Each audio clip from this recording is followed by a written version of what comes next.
নমস্কাৰ, মই আজি বেঙেনাৰ টেষ্টি এটা ৰেচিপি বনাম। ইয়াৰ কাৰণে 4টা বেঙেনা লৈছোঁ। পিঁয়াজ, নহৰু, আদা, জলকীয়া, ধনিয়া আৰু বিলাহী লৈছোঁ। এতিয়া মই পিঁয়াজখিনি মিহি মিহিকৈ কুটি ল'ম। ইয়াত এটা মই ডাঙৰ পিঁয়াজ লৈছোঁ। এইখিনি মিহি মিহিকৈ কুটি লৈছোঁ। তাৰপিছত পিঁয়াজখিনি কুটি হৈ যোৱাৰ পিছতে মই বিলাহীখিনি কাটি ল'ম।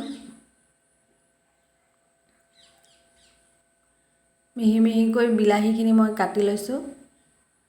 বিলাহীখিনি মিক্সি জাৰত দি পিচি ল'বও পাৰে, মই কিন্তু এনেকৈ মিহি মিহিকৈ কুটি লৈছোঁ। আৰু নহৰু আদাখিনি মই থেতেলিয়াই ল'ম। এনেকৈ বেঙেনা খাবলৈ বহুত ভাল লাগে। যিসকলৰ ঘৰত ল'ৰা ছোৱালীয়ে বেঙেনা খাই ভাল নাপায়, এনেকৈ বনাই দিবচোন। খাবলৈ বহুত টেষ্টি আৰু সহজতে বনাব পাৰি। ইয়াৰ বনাবৰ কাৰণে বেছি উপকৰণো নালাগে। ঘৰত যিখিনি আছে সেইখিনিৰ সৈতেই বনাব পাৰিব আৰু খাবলৈও বহুত ভাল হয়। বনাই চাব। আৰু মোৰ ভিডিঅ'বোৰ যদি ভাল লাগে, লাইক, শ্বেয়াৰ, কমেণ্ট কৰিব আৰু ছাবস্ক্ৰাইব কৰিব। কাষত থকা বেল আইকনটো দবাই দিব। তেতিয়া মই নতুন ভিডিঅ'খিনি দিলে আপোনালোকে অতি সহজে চাব পাৰিব। এতিয়া মই এখন কেৰাহীত তেল গৰম কৰিছোঁ। তাতে মই বেঙেনাকেইটা দি দিছোঁ। আৰু বেঙেনাকেইটা মই ফালি লৈছিলোঁ, কিন্তু ঠাৰিডাল পেলাই দিয়া নাই। ঠাৰিডালৰ সৈতে দিলে খাবলৈ আৰু এটা বেলেগ সোৱাদ আহে।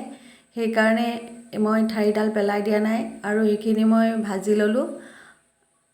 কেৰাহী এটাত তেল গৰম কৰি পিঁয়াজখিনি দি দিছোঁ। তাৰপিছত বিলাহীখিনি দি দিছোঁ আৰু জলকীয়াখিনিও দি দিছোঁ। এতিয়া অলপ লৰাই ল'ম। নিমখ অলপ আৰু হালধি অলপ দি দিছোঁ। আদা নহৰু পেষ্টখিনিও দি দিছোঁ ইয়াতে। এইখিনি মই ভালকৈ লৰাই ল'ম। আৰু সিজিবৰ কাৰণে ইয়াতে মই এগিলাচ পানী দিছোঁ আৰু গৰম মছলা 1 চামুচ দি দিছোঁ। এইখিনি মই ঢাকনা মাৰি 5 মিনিটমানৰ কাৰণে সিজিবলৈ থৈ দিম। এতিয়া এইখিনি গ্ৰেভি হৈ গৈছে। ইয়াতে মই বেঙেনাকেইটা দি দিছোঁ, ফ্ৰাই কৰি থোৱা বেঙেনাকেইটা। এয়া অলপ লৰাই দিছোঁ। তাতে ধনিয়া পাত কেইটামান দি দিছোঁ। এয়া মোৰ হৈ গৈছে বেঙেনা মছলা। খাই চাব ৰেচিপিটো। ভাল লাগিলে লাইক, শ্বেয়াৰ, কমেণ্ট কৰিব আৰু ছাবস্ক্ৰাইব কৰিব। ইয়াতে মই গাৰ্নিছৰ কাৰণে অলপমান পিঁয়াজ, জলকীয়া আৰু ধনিয়া পাত দি দিছোঁ।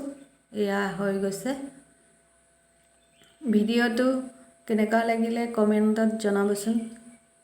আৰু ভিডিঅ'টো সম্পূৰ্ণকৈ চোৱাৰ কাৰণে বহুত বহুত ধন্যবাদ।